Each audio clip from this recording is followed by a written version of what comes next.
Sampurasun. Dalam masyarakat Sunda atau dalam kebudayaan Sunda ini terdapat 3 unsur dasar benda, ya, yang mempunyai makna yang disesuaikan dengan keadaan masyarakat, tempat, bahkan ilmu yang ada di masyarakat, ya.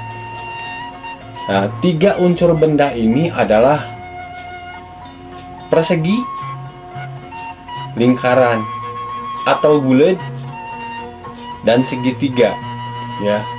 Nah, 3 komponen benda ini yang menunjukkan atau menggambarkan kesempurnaan, ya. Kesempurnaan dalam 3 aspek, ya.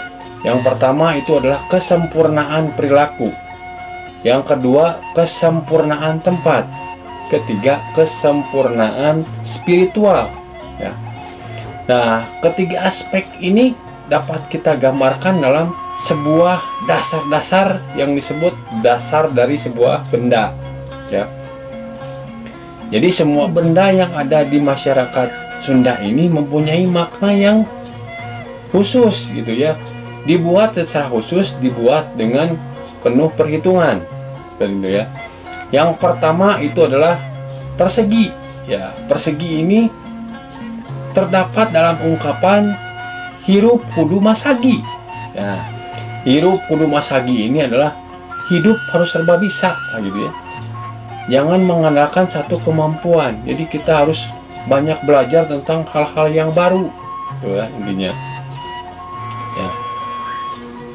Kesamaan 4 bidang dalam persegi ini, gitu ya, sebagai aspek dalam bentuk perilaku dan perbuatan dalam kehidupan kita sehari-hari, gitu ya.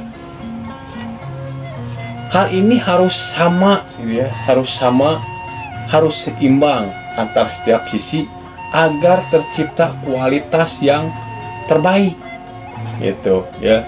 Persegi ini kan mempunyai 4 sisi yang begitu berkaitan, gitu ya, dan sisi-sisinya ini harus sama, gitu ya.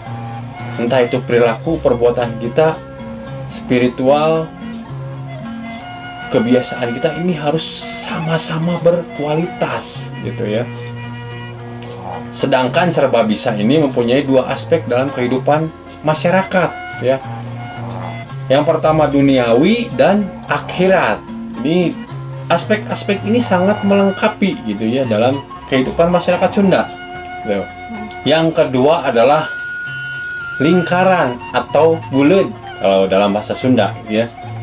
Ini terdapat dalam ungkapan niat kudu bulat atau niat harus bulat. Ini tercermin dalam keteguhan hati, ya, yang bermuara kepada spiritual. Bagaimana kita menguatkan niat kita, bagaimana kita meneguhkan hati kita untuk sebuah tujuan yang baik, gitu ya. Yang ketiga adalah segitiga, ya. Segitiga ini terdapat dalam ungkapan Buana Balai Nyungcung, ya, atau Buana Balai Nyungcung ini yang berarti adalah tempat roh leluhur atau tempat Sang Hyang berada, gitu ya. Segitiga ini mengacu kepada gunung yang ada di masyarakat atau yang ada di wilayah Parahyangan, ya.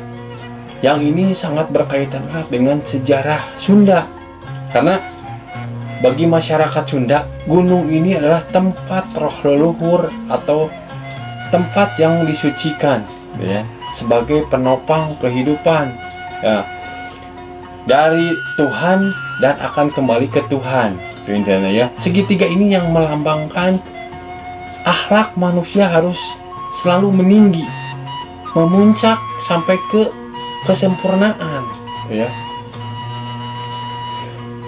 Dan ini yang menjadikan segitiga atau kerucut ini sangat bermakna luas di masyarakat Sunda, ya.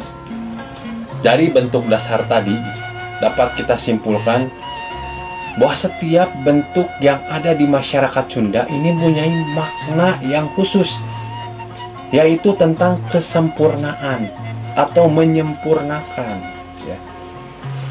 Jadi ini sudah diperhitungkan dengan baik gitu ya. Ini sudah sesuai dengan ilmu pengetahuan, baik spiritual, ilmu alam, bahkan ilmu sosial. Itu tadi bentuk dasar gitu ya, yang ada di masyarakat Sunda. Jadi kebanyakan di masyarakat Sunda ini ada persegi, bulat, dan segitiga. Itu pola dasarnya.